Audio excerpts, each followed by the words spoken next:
Welcome back to the newsroom here on Live from Paris. Matthew Warren is here with the business once again. Hi there, Matthew. Hi, Catherine. We're going to be starting off with another Eurozone country that's giving us worries after what's happened in Cyprus. That's right. After Cyprus, attention shifting to Slovenia, where they're also having problems with their banking sector. That was really brought into focus on Tuesday when the OECD sounded the alarm, saying that health needs to be restored to the sector as a matter of priority. Well, William Hildebrand has more. Fears that Slovenia could go the way of Cyprus and require an EU bailout.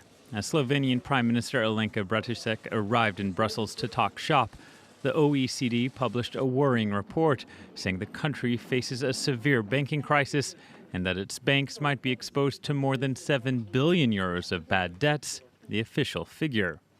But Bratusek said the country is stable and working around the clock to avoid a bailout.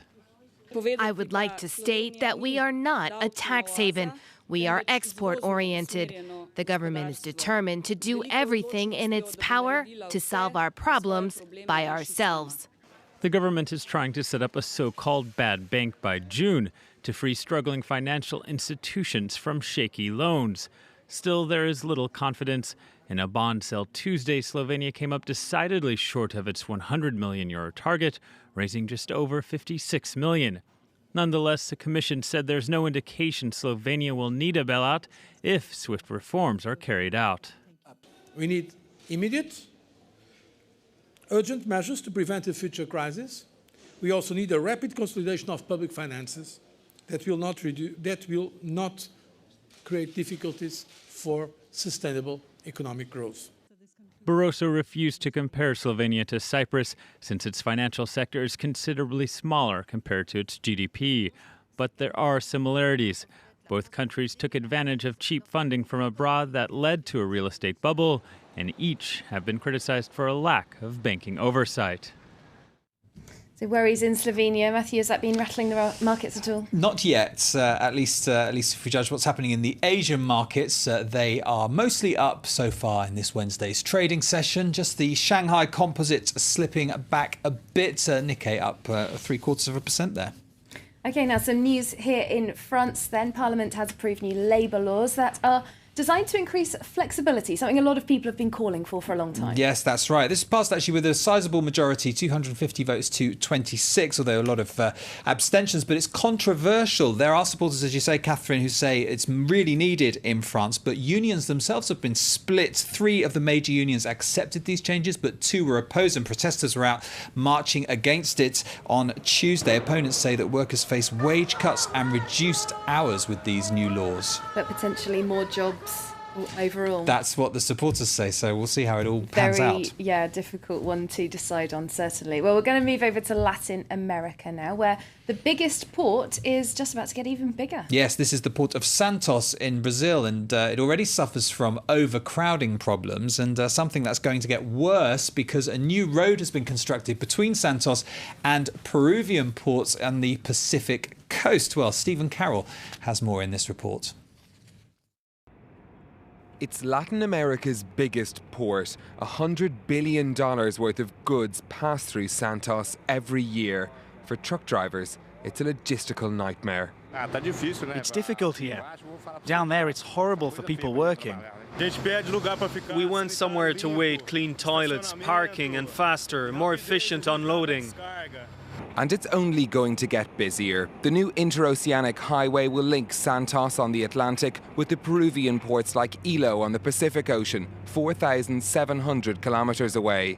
The new road will make it easier for Bolivia to ship its exports and will also make the Brazilian port even more important internationally. It's expected to triple the number of containers passing through here to 9 million a year. To cope with the predicted demand, the port is undergoing a massive expansion due to finish in 2024. The authorities say this growth will also benefit the ordinary Brazilian shopper. The more imports come through here, the more the government will be able to cut Brazil's currently high import duties and make everyday goods cheaper. We believe this will improve things significantly because you'll have much bigger quantities of merchandise arriving.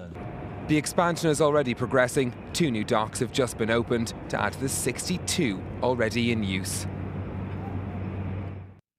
Here on France 24, we are, of course, always at the forefront of all new innovations. And Matthew has been tracking the progress of a new and rather unusual currency. Not everyone's probably heard of this. It's called the Bitcoin. That's right. And there's been lots of chatter about it in the business media. Now, Bitcoin is a new, relatively new, at least, virtual currency, but it's different to the sorts of currencies we're used to, like the euro and the dollar. Firstly, you can't hold it in your hand. It's online, and it only operates what's called peer-to-peer. That means there's no government or central bank that's backing it. Now, these Bitcoins, there's going to be a limit on how many of them are created. 21 million is the total. There are about 11 million currently in circulation. Now, here's the really complicated bit. If that wasn't bad enough, how do you make them? Well, they're made by using very complex algorithms on a computer. You need a lot of processing power for those computers then to work out those algorithms. If you're successful, you get a little block of these Bitcoins, but it's highly complex. You can't just sit there at your desk and do it very easily. It doesn't sound like I'm going to be getting any anytime soon then. I'm rubbish with computers.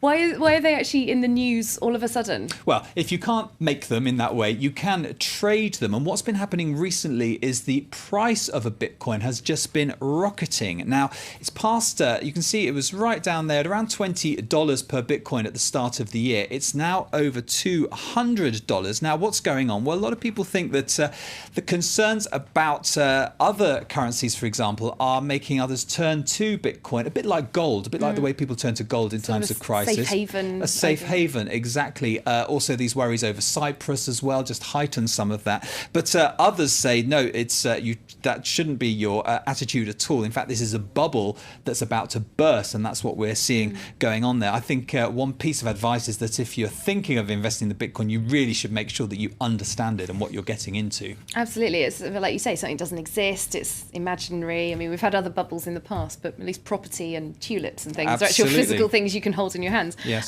So can you actually spend these Bitcoins, or is it just for trading? Well, a lot of people are just using them for trading as a store of value, but there are stories of people actually using them. In fact, there's quite a funny one of somebody in May 2010, a programmer bought a pizza using Bitcoins. He spent 10,000 of them. He said, if anyone can give me a pizza, I'll give them 10,000 Bitcoins. Now, they were just worth less than a cent at the time, so that made the pizza worth $41. Now that would be worth over $2 million. Wow, the world's most expensive pizza, Absolutely. perhaps. Thank you very much, Matthew Warren, with all the latest on Bitcoins and all the rest of the business news. And he will be back a little bit later on in the programme. That is it from us. However, for the time being, we'll have a short break. Then Stuart Norval back here in the studio with you.